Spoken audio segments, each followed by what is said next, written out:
Hello, good evening, viewers. You're welcome to Ben TV. It's the program Politics with KO, and my name is Kayode Ogundamisi. And it's a happy Thursday because this week, 2 years ago, Alistair Shoyede, the founder of Ben TV, invited us and said, look, you know what, we're going to let you have 1 hour so that you can discuss with the Nigerian community. And this week, 2 years ago, 2013, it's 2 years. Politics with KO is 2 years on the dot. And we want to thank the executive chairman of Ben TV, Alistair Shoyede, for this opportunity. And we want to thank you, viewers, because you've been faithful and you've been quite supportive of this program because, like I keep saying, this is probably the only program in the world where everyone involved do not collect a dime. Community effort, we just put ourselves together, hard work from all segments, and to all those who are involved, Ngozi, Gail, Rose Peter, Tony, Victor, hundreds of people who just volunteered to make this possible. We say thank you. 2 years and we're still strong. Now, back to today's show. President Buhari of Nigeria, he has changed his service chiefs. He's kicked out Jonathan's appointee. I've been told not to use the word kick out. He's relieved them of their posts. So we're having new service chiefs in Nigeria. And tonight we're going to be talking about the new service chiefs in Nigeria. Can they defeat Boko Haram? That's one question we're going to be looking into. And I've got with me in the studio Ayo Shogunro and Femi Oke. You are both welcome to Ben TV. So is it Femi Oke or Femi Oke? Femi Oke. People been thinking you're the CNN Femi. Yes, that has happened. Yeah, yes. but it's Femi Oke. Okay. Okay. Have you met Femi Oke? No, I have not met her. Okay. No. All right, and Ayo Shogunro is a known Nigerian satirist. He came all the way from Nigeria. He's a social critic, human rights activist, a writer, and a lawyer. And he's also an author. He's written several books, and the most famous one is The Wonderful Life of Senator Boniface and Other Sorry Tales. So Ayo, you're welcome to London. Thank you very much, Kayode. So first, let me ask you, what brings you to London? Well, literary promotions as well as vacation. Okay, so you're here to promote your books. But tonight we want to promote our new service chiefs. First, let me tell our viewers that the first person we have is Major General T.Y. Buratai. And Major General Buratai is going to be the Chief of Army Staff. He's been appointed Chief of Army Staff. He was the first commander of the Multinational Joint Task Force, MNJTF, before his appointment by President Buhari. And he served as the director of the Defense Headquarters, Abuja, and he's also served as the commander of the Nigerian Army School of Infantry. He served as the brigade commander of the 2nd Brigade Nigerian Army, and then he's also Commander Joint Force Operation Polo Shield. Then the second person is new Chief of Defense Staff, Major General Gabriel Olanishakin. Olanishakin, of course, hails from Ekiti State. He served as the head of the Nigerian Army Training and Doctrine Command in Minna, Niger State. Then we also have Rear Admiral Ibok Eke Ekwe Ibas. He is the Chief of Naval Staff. Rear Admiral Ibas hails from Cross River State. He enlisted into the Nigerian Defense Academy as a member of the 26th Regular Course in '79. He was commissioned second lieutenant, sub-second lieutenant, sub-lieutenant in 1983. He served as Naval Post Marshal, Staff Officer, Naval Training Command, and also Chief Administration, Naval Headquarters. And then we also have Air Vice Marshal Sadiq Abubakar, who is the Chief of Air Staff. He is from Bauchi State. He is of recent the Chief of Standards and Evaluation, Nigerian Air Force Headquarters, and is of course also served as Chief of Defense Communications and Air Officer Commanding, Nigerian Air Force Training Command. Then we had Air Vice Marshal Riku Morgan. Monday Riku Morgan is the Chief of Defense Intelligence, and that's actually a new position created by General Buhari, if I'm correct. Air Vice Marshal Morgan is the Chief of Defense Intelligence. He is from Benue State, commissioned into the Nigerian Air Force as a pilot officer in June 1982. He served as Air Officer Commanding Nigerian Air Force Logistics Command. And these are young, well, you could call them young dynamic officers of the various armed forces, and they are the men and women, they are the men that we hope to work with the men and women of our security agencies to bring Boko Haram to an end. Let me start with you, Ayo Shogunro. What is your take on this new appointment? Well, of course, it's expected. In fact, the surprising thing is it hasn't happened sooner, almost right from day one of President Buhari's inauguration. But well, at least it's coming now, and so everybody likes a fresh start, and that's what we've been giving now. So generally, optimism.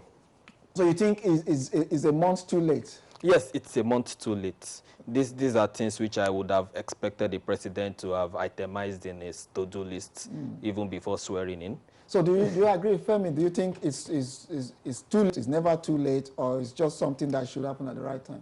I think it's apt that it's happening now. I wouldn't say that it's too late because obviously when you're a new government, you need time to settle in. So for the government to make rash decisions, especially in the terms of security, at this critical time and critical juncture, they could make serious mistakes by putting the wrong people in the position. So having come in, they obviously weren't part of government.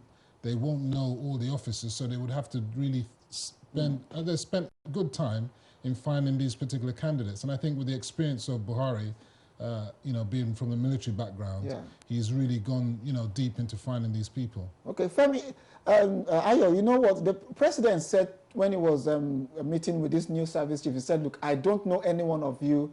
Your record speaks for you, except for one person. He's never met them. He just go by the files. He felt, yes, these are the men and officers I think are going to take Nigeria's security forward. Is that a new thing, that you have a president who will just appoint people based on the records? He claims that he's never met any one of them. He doesn't know anything about them. Again, I'm really trying hard to be optimistic on this matter. But still, there are fault points for the president. And that too is one of the fault points. I'm sure he was trying to come across as non-partisan in the issue. But still, you had enough time to do a lot of this. People have died in the last 1 month because the outgone service chiefs were sort of lame ducks. They couldn't really take important decisions. And so they had to wait and see what was going to happen next. So the president should have, even if he had any justifiable reason for the delay, I would have expected though, because I was meeting with the new people and checking them out, personal interaction. So he didn't provide Nigerians with enough information? Maybe he didn't have enough information himself. But so it's kind of cast a doubtful look on. If you don't quite know, if you are just studying paper documentation in order to reach a decision here, then I mean, is there a comma somewhere? Somewhere, okay. Now, Femi, I would worry. Well, some people say it's a good thing that the president is claiming he's never met any of these guys. He's going by their achievements on paper, you know, by their records. I should be worried that you should have an idea. It's not just by paper recommendation. Do you find that worrying? I don't find it worrying per se. I mean, Buhari left the army quite some time ago. So his experience of the current army may not necessarily be the same as what it was when he was there. So even if he had met them, you know, is it going to be an interview process or he's going to be meeting so many people before he decides? I mean, I think as a president, that could be not really a serious situation. I think with the nature of the military, I think within the military, they would have already been doing the groundwork to recommend a number of particular suitable candidates. And I think they then deciphered through those people and then came up with these particular names. Okay, now there's this, because everything for Nigerians or non-Nigerians, in Nigeria, everything has got either a tribal connotation or tribal interpretation. Now, Buhari has appointed someone from Bauchi State, Borno State, is gone to Ekiti State. Governor Ayo Fayose, if you're listening, he's gone to Ekiti State, he's gone to Benue State, and he's sort of took from Borno State. Do you think there's a balance? You know, he wouldn't be seen as appointing northerners now. He seems to have touched base with the 6 geopolitical zones. You know, Nigerians are interesting people. If you give them competent personnel, they start looking at their tribe. If you give them incompetent personnel, they still look at the tribe. So you begin to wonder, what exactly do Nigerians want? I think, left to me, the situation is fine enough as it is, even if everybody had been from the north. Although the constitution is very clear that such appointment should reflect federal character. But even if everybody had been from the north, we are talking about human lives and security here. You don't play those kind of, balancing out games with human lives. If the people who are competent are all northerners, then so be it. Let them handle it. So I don't personally think the president has erred in his geographical distribution of the appointment. I don't think he has erred in it. Fem, do you think he's appointed two strong appointments from Borno State on security? And I think that's Buratai, the Chief of Army Staff, and I think the National Security Advisor, if I'm correct. Yeah. They are both from Borno State. What would be the reason behind him appointing people from two key security officials from Borno? Well, you've got to look at, I think the fight is within that area. They're from the northeast, aren't they? So being from the northeast, they will have a personal interest in seeing that this fight is quelled as soon as possible. Some of their family members will most probably be affected by this. So there's a greater incentive for them to make this new operation work, I would have thought. And also, well, you did say that they came from all the 6 geopolitical zones. Almost, yeah. Yeah, there is none from the east. Yeah, from the south. There's none from the southeast. So some may say, the marginalization of the Igbos, blah, blah, blah, blah. But I want to agree with Aya that appointment of service chiefs should be done on professional merit, on professionalism. So if these are the best candidates, then as I said, if they're all from the north, so be it. If they're all from the east. Sorry, if I may cut in here, Alex Bade, he was from, where was he from? But his hometown was taken by Boko Haram then. And I'm not really sure it made any significant difference. I don't know, but his hometown. In fact, there were rumors he flew his family on a helicopter out of the area. So he doesn't. So what you're saying is that even though they are from Borno, would it quite help the scenario? Of course, it will give them the requisite knowledge. One cannot remove that. But Nigerians, do they feel that much attached to a trouble spot, even though that trouble spot is their home? Like you said, the most likely reaction of the average typical Nigerian is to pack your family and loved ones. Well, most of these guys live in Abuja anyway. They've got mansions in Abuja, isn't it? So okay, let's look at another angle. You mentioned a very interesting angle there, the southeast. We had a former chief of staff, army staff, who was from Ijejerika, who is probably the first southeasterner to be the chief of army staff. Did they err by not just picking someone, even if for tokenism, just get someone from the southeast? Kaya, we've been saying that Nigeria needs to move forward and have professionalism as the fore. Put, round pegs and round holes and so on and so forth. So I don't think it was necessarily for, I'm not a fan of this zoning scenario. I'm not really. I think we need to have the best hands to be in the best positions.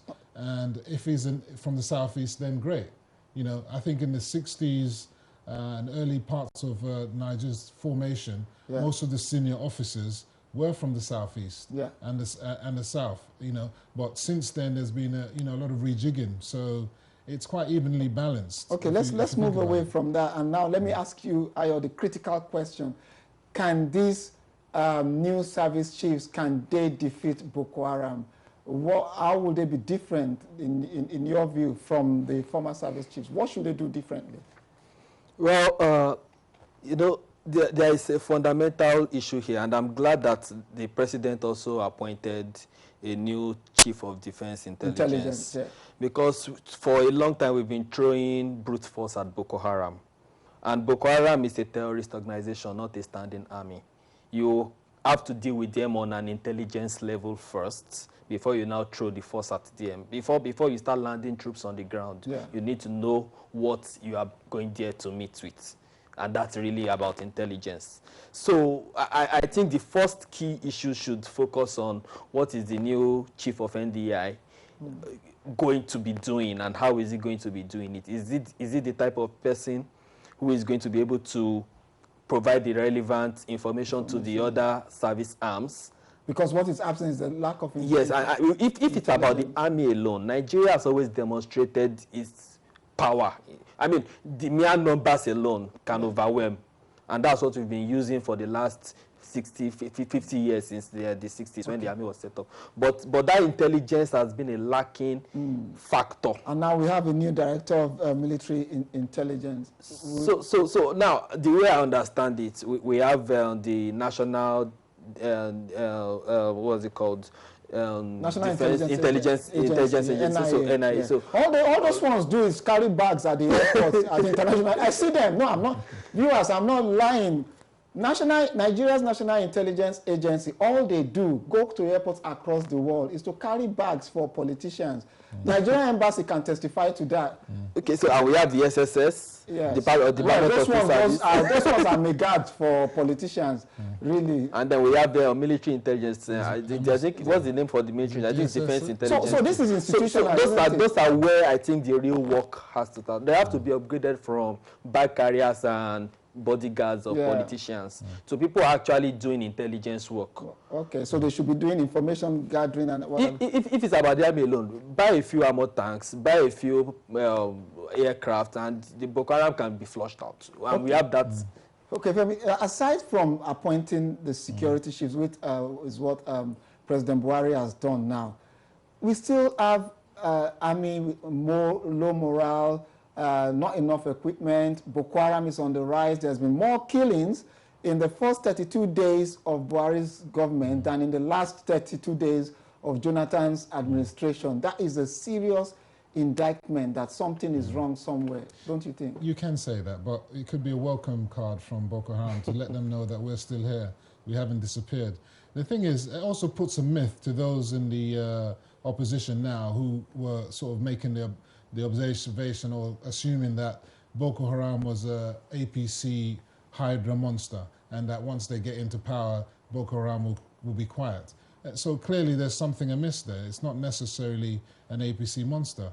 What I think, as Ayo said, that intelligence is one of the key areas in which we need to focus on. Yeah. And what the previous government has done a lot in terms of getting assets, you know, military hardware, the helicopters, UAVs and so on. But intelligence is the key. How is it that the bombings are increasing? How do they get into the towns? Yeah. Now, how are we infiltrating Boko Haram? That is the main thing. If we can't infiltrate into Boko Haram, I mean, I talk about SSS as just glorified bodyguards. You know, if you see an SS man, you know he's an SS man. He's got these dark bone glasses, looking stern-faced and whatnot. That's not a proper security guard. You need someone who's going to be in mufti, who's going to blend into the society. You don't even know who he is. Okay, let me go. I've got Bright Irene here on Twitter, and Bright says Nigeria will win war against Boko Haram if it's done without corruption in the making. And based on that from Bright, is corruption one of the key reasons why we are unable to defeat Boko Haram, Ayo? Yeah, corruption has been part of why the army itself lost its professionalism and why, like you said earlier, there has been low morale within the rank and file. And if anything is to go by the reports of soldiers in the last 2 years, mutinies, soldiers talking off camera, you know, stating that, look, we don't get enough rations, we don't get enough ammunition and things like that, shows that there has been serious misuse of funds in the top brass. But then, I don't know, what do you do in such a situation? Because we are talking of the new people here, somewhat also part of the existing order. Short of bringing an outsider to flush everybody down the line, which is not possible within the military. So there is still going to be an issue of the existing top brass. So unless the president wants to retire the entire top brass, that corruption is going to be an issue still. Okay, before we go on a short break, let me ask you, Ayo, what's the implication? Because now, my understanding is that almost 72 officers are going to be swept aside as a result of this appointment. Is that not going to destabilize the Nigerian army? I don't think so. I think that the Nigerian military are quite robust. They're not a simple outfit. So I actually think that a lot of those previous officers are just incompetent in the first place. They should have been wiped out from before. You listen to them when they're on the TV, the kind of comments that they make, just completely unprofessional and just I can't even, some of the things that they said in the past. You know, I just want to make, one of the spokesmen would say that we know where the Chibok girls are. That is on tape. You know, that is a callous statement. How can you, as a spokesman of the military, say, we know where the Chibok girls are, but we're not doing anything about that? That's how many years now? That's serious. Okay, I've got breaking news, viewers, and the breaking news is that Nigeria's secret police, and secret in quotes, you know, because secret is a big word. Nigerian secret police, the DSS, operatives, they've surrounded the home of the former National Security Advisor, Sambo Dasuki. Sambo Dasuki was just relieved recently by President Buhari, and there's been a lot of corruption allegations about him. So we've been told that Dasuki's residence in Abuja was surrounded by security agents at about 6:40 p.m. That's some few hours back, and they have descended on his house. So, well, that's Baba Go Slow is now gaining momentum, more or less. So, but, well, don't go away. There is a man behind Boko Haram. His name is Shekau. And Shekau brings fear to a lot of Nigerians. But there is a group, an Islamic group in the UK. They did a study about Boko Haram. And even this Islamic group that is seen as radical, they are quite shocked about Shekau. So we've got a tape where they were doing an analysis of Abubakar Shekau. And you need to watch this tape. You would just be shocked. You know, I want to try and choose my words here. You know, if the devil is saying that you are bad, you should be very mindful. You know, if I'm not saying they are devil, but they're saying that Shekau is a character that they find very difficult to relate with. And this is an Islamic group in the UK. Just watch this tape. When we come back, we shall be discussing the issue of the new service chiefs and Boko Haram. Has now turned into a comedy.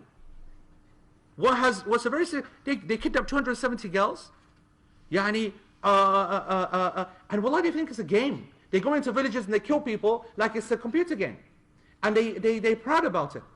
And I want to say to you that if you look at the announcements and the videos that are released by, for example, the leader of Boko Haram, you're not sure. Wallah, you're not sure. Me and Sheikh Omar were discussing this earlier on. Have you got a chance? Put it on. Watch this. Watch this. Watch this. This guy. Wannan shine Shekau in baka gane ba.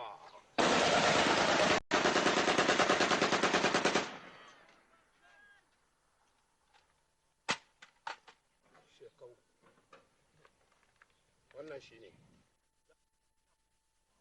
‘Yan izala arna ne, tarikatu tujaniya arna ne, kadiriya arna ne, kashabandiya arna ne, shazaliya arna ne, Mu'tazila arna ne, ‘yan shi'a arna ne, demokrasi arna ne, Saudiyatul Arabiya ma ba Islamiyya ba ne, ‘yan Alu Sa'ud ne, ba masu bin annabi ba ne, Kaaba gidan Allah ne, masallacin annabi gida ne, idan Allah ya kai mu za mu je mu yi aikin hajji tun da kun canja addinin Allah sai kun shiga wuta ‘yan Saudiya. Abinda muke bi Kur'ani ne. Mu ‘yan Kur'ani ne.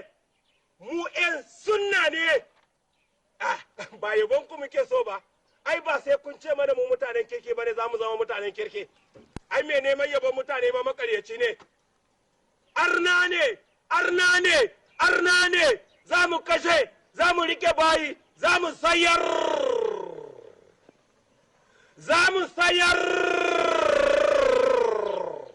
Shekau, Shekau, Shekau, Kau.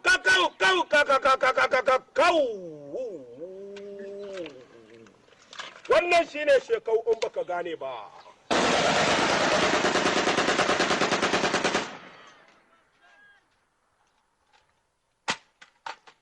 Shekau. Wannan shine. والله يعني والله يعني Bollywood والله يعني he just took the gun and just threw it like that. What? Huh? Arnani, like a Bollywood film. Wallahi, this is what we were discussing. We were debating this proper. He's convinced, by the way, it's satire. And the reason he's convinced is because he doesn't know about the situation. Suleiman, real, all of his videos like this all the time, صح? this is for real? This is for real. All his videos of Bakr Shakal. Which person who's a leader of the people and he's taken his Shakal, Kakao, Kakao, Kakao, Kakao, Shakal, Kakao, Kakao. That's his name. It's like me saying I am Yani what? Wallahi, they turned the matter of blood, wallahi, the most serious of matter, into a comedy and a joke. When I look, Well, sorry, viewers, I have to apologize. Well, it's funny, you know, but it's not funny. I mean, we are dealing with a madman, insane. I honestly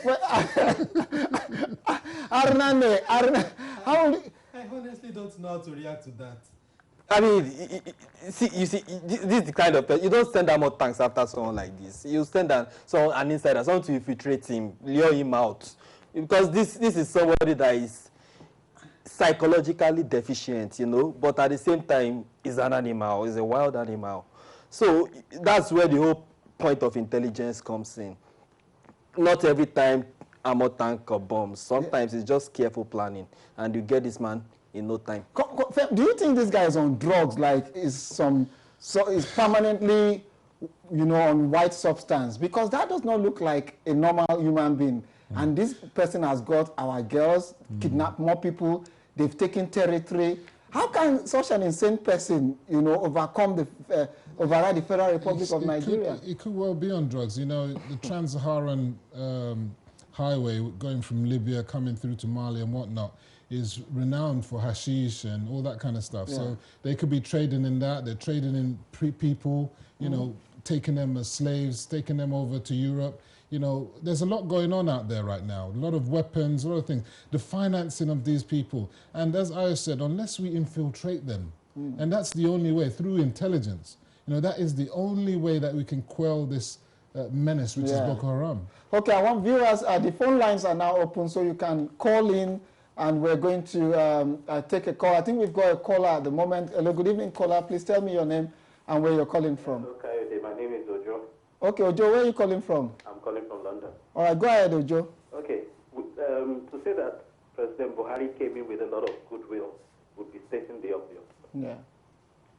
But if you look at the holistic approach of governance, there are some tell signs that we can use to judge Buhari. So let's not say it's a PDP thing, it's an APC thing. Let's take some indices that are not political. Yes. The Nigerian stock market is falling. Yes. And you all know that money has its own spirit. It goes where it is welcome. Absolutely. So the environment for finance, it's like the stock market is saying, hey, hold on, what's happening here? Okay, something is about to change, but we don't know what's changing. So the stock market is going down, that's one. The value of the Naira is not welcoming. The central bank is fixing it at one rate, the parallel market is saying another rate, and the parallel market is crashing. So that's another indices that you can look at and say, okay, this is not favoring the president. Now, if the economic aspects, which are obvious, are not favoring the president, there will be some other things that are not obvious that would also not be favoring the president. So why would we now think that the Boko Haram issue would favor the president? Okay. Yeah, that's a valid question. Just to round up my point. Yeah. You've put, and I welcome the news you just gave now about the security of National Security Advisor. Guy. But apart from the fact that they put in new guys, the finances of the military is in a mess, and that is key in the fight to Boko Haram. Thank you. Thank you very much for that call. We appreciate that, and that's the key thing. I've spoken to a member of parliament in the UK who said to me that, look, we're not sure of Nigeria at the moment. The signs are not looking good. You know, we don't know the direction, the economic direction of the country. General Buhari is not giving us a hint as to, you know, security and economy, they work hand in hand. Do you think he needs to start doing something differently? Yes, economic issues, I won't say has been one of the president's strong points. Even during the campaign period, that has been the area in which he has come under the most serious attack. He understands military tactics, he understands security, and is focusing on that right now.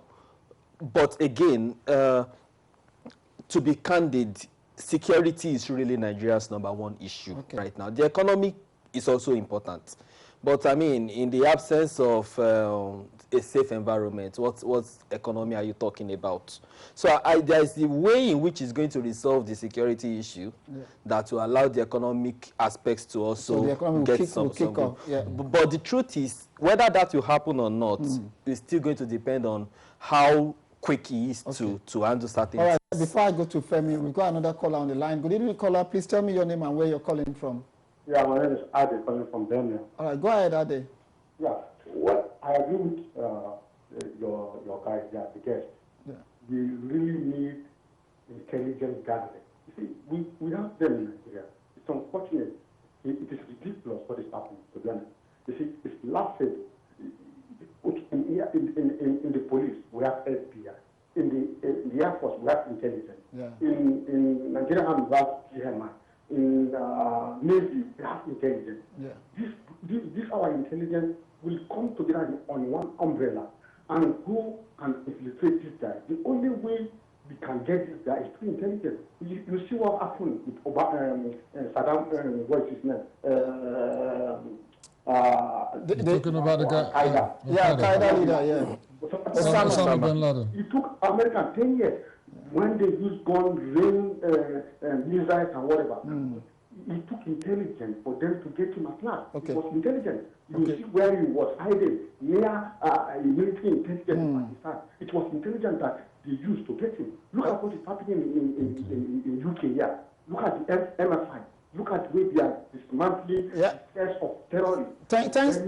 From Birmingham to Leeds, to Manchester, to Liverpool, to Wolverhampton, to wherever in London. It is intelligent. Thank you so much for that, so that we can let other callers in. And I agree, the UK, we've been, let me say we now, let me shine small.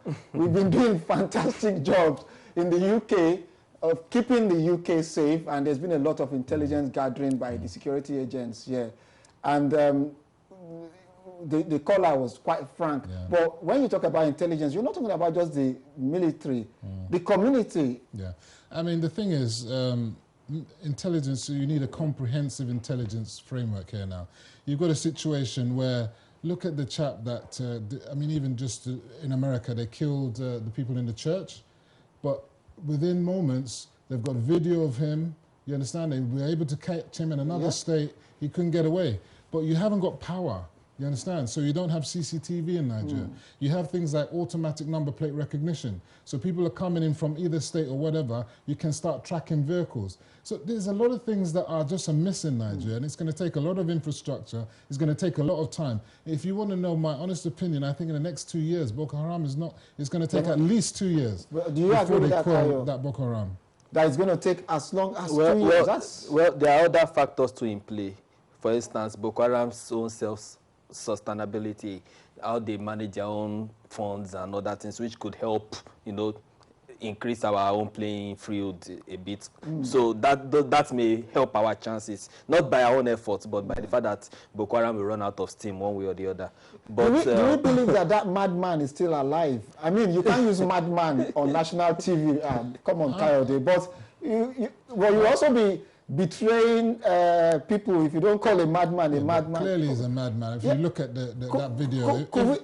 Is he dead or alive? Do you believe, Ayo, that we will capture this guy?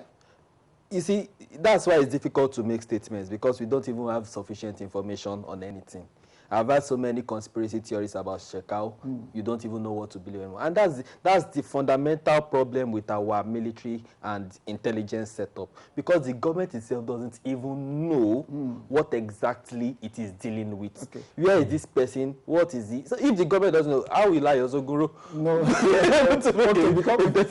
Femi comes in, I've got a caller on the line. Good evening, caller. Please tell me your name and where you're calling from. I'm Vince Dapo. All right. From London. All right, go ahead, Dapo. Yes, I think and I believe that the problem we have currently in the Nigerian sector is corruption, especially in the military. What you find out about what we do have now, Nigeria has got probably the best military intelligence and also in terms of numbers. We got it. But the problem is the military itself. There's so much corruption in the military area. And I think that has also cost what we have in the Boko Haram, in the sense that Boko Haram can do whatever they're doing. Okay. If you can imagine the finances, the budget, the biggest amount of budget goes into defense. And we're talking about billions of dollars. If that money has been utilized well, properly, I believe it, Boko Haram will even be in existence. Okay. All right. Thank you for your call. Let me read this tweet from Dr. Jalia Bello at Jalia Bello on Twitter. It says, I think our porous border in the north is a major issue of Boko Haram. Kayode, please ask your guest about that. Femi, do you want to contribute to that? The border. You see, I've always said it, that the border problem is an issue, and there could be some third force situation working against Nigeria.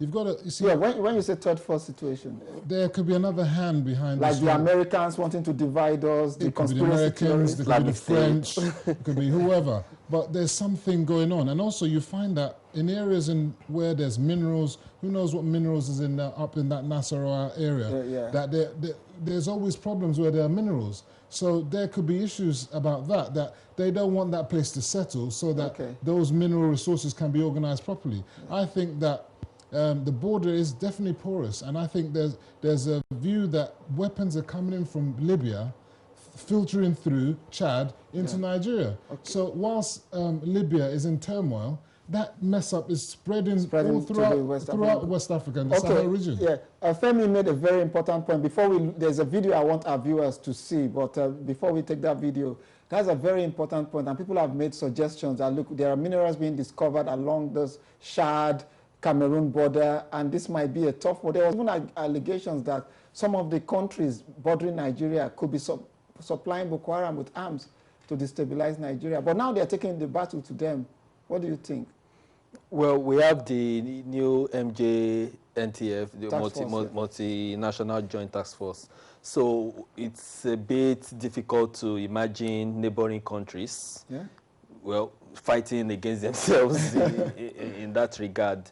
But that's not to say that there are other non-governmental or non-state actors who are also helping to perpetuate these things. But I think if you are going to do that, we have to look inwards first at our own people, our own citizens. A lot of these places have emirs and sultans who are able to actually monitor what's going on in their territories, but who are either have been just dismissive about the whole thing, or sort of self-denial, living in a separate bubble of their own. But look, you know, you've also got the fact that, look, there's always conflict between the armies. Chad will say that they flew their plane into Nigeria and bombed, blah, blah, blah. Nigeria will say, no, that didn't happen. There's a lot of rivalry. But wasn't that before the task force? I think no, that's of recent. That's of recent. This is about, within the last month, there was a report that Chadian planes bombed some location within Nigeria. And Nigeria denied that. Okay, let's take...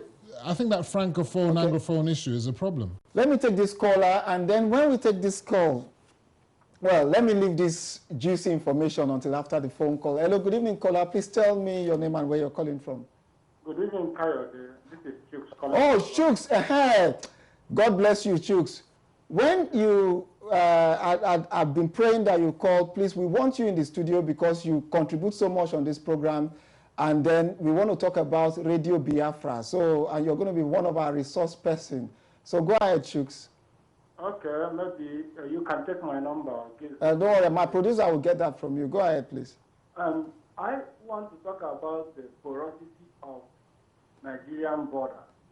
Because if you want to cure or solve the issue of Boko Haram, you first of all solve the issue of Boko Haram. Kayode, let me put this question to you. What is the actual number of Nigerian population? We don't know. About something. Just tell me that we don't have a professional who can build a correct data for us. The North, in particular, don't want us to know the total number of Nigerians. The Chadians who I was going to Jos. From Jos to Senegal, it's 100 naira. And they go in and out as will, without passport, without visa. When you speak to them, they'll tell you bar English or how they speak it. Yeah. They don't keep them, and the aliens in the north don't encourage them. They only speak for themselves. When you, like, before, during the election, when the military face them squarely, you will see the imam and the people, and ethnicity and regionalism is killing Nigeria. They will tell you, you are killing people in the north. Okay, based on that, on the issue of ethnicity, Chooks, and please stay on the line.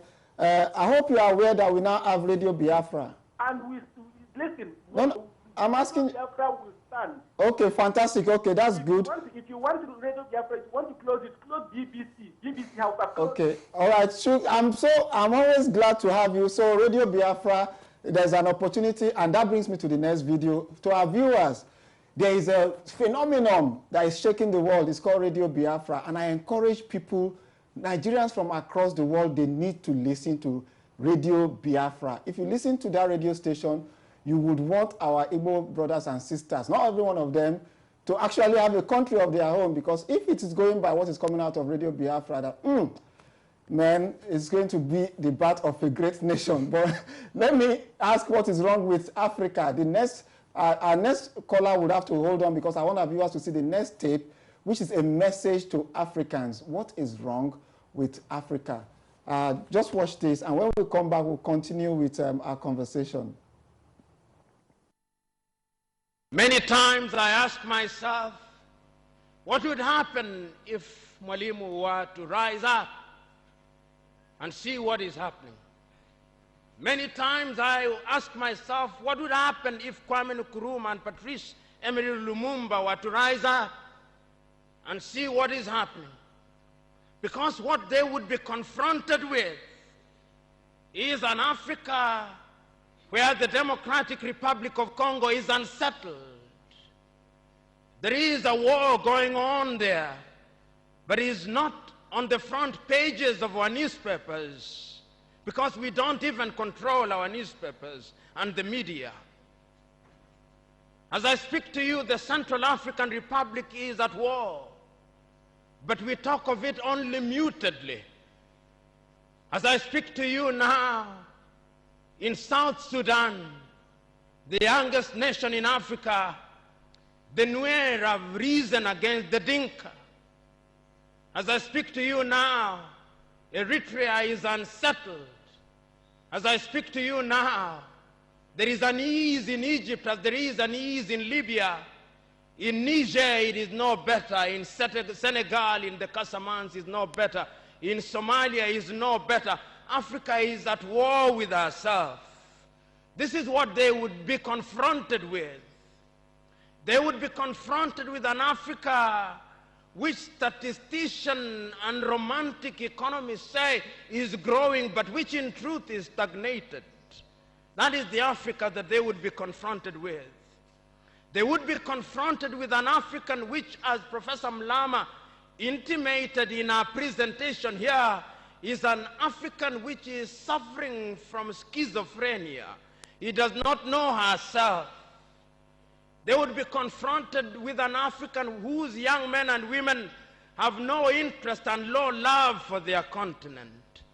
They would be confronted with an Africa where young men and young women are constantly humiliated at the embassies of European countries and at the United States of America as they seek the almighty green card. They would be confronted with an Africa where young men and women from Niger, Nigeria, Senegal, Mali, and Mauritania drown in the Mediterranean as they seek to be enslaved in Europe. This time round, Africans are not wailing and kicking as they are being taken away to be enslaved. They are being seen wailing and kicking as they seek to be enslaved in Europe and America. This is the tragedy of Africa. They'll be confronted with an African where people have lost their self-pride. An Africa where Africans are not proud of their things. Oh, well, viewers, that's the tragedy of Africa, isn't it? And no other person said it better than Nnamdi Kanu, the president of the Republic of Biafra. He said, and I quote, "The black man with his black brain, cannot offer anything better for Africa. So we hope that when Biafra Republic comes, they are going to liberate Africa and then things will change. But let's go back to the issue that came out of that tape, that the insecurity in Africa is leading people across the world. People are actually migrating, dying. When you heard that, what was your reaction, Ayo? In fact, that brought to mind certain other things which we've not even mentioned, and that's the fact that the new military personnel is not only Boko Haram they have to deal with. There is the cattle herders / farmers issue going on in the Middle Belt. There is the genocidal wars going on in southern Kaduna and environs. There is the new agitations coming up in the south-south and in the southeast. So those are other hotspots waiting to blow up by the smallest matchstick. So the security challenges are actually huge. And a lot of, because Boko Haram, when it started, didn't come with a big red flag saying, my name is Boko Haram, I'm about to start. It just started as a small issue in a corner. And now suddenly we have to do a whole show let me allow my caller to have his own or her word. Good evening, caller. Please tell me your name and where you're calling from. My name is Tayo. I'm calling from London. All right, go ahead, please.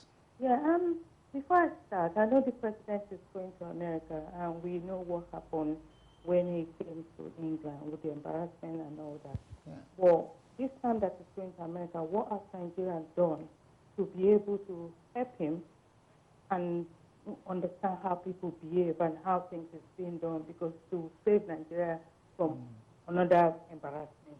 Okay. And now, since we're talking about Boko Haram, for me, since we have a lot of chiefs and obas and all that in the northern part, they rule that area. They must know what is going on in between them there. Because in a village, if you go to a village, what you do first, people recognize people who are from that village. Do you understand what I'm saying? So if people come into that place, the so-called obas should know who belongs there and who doesn't belong.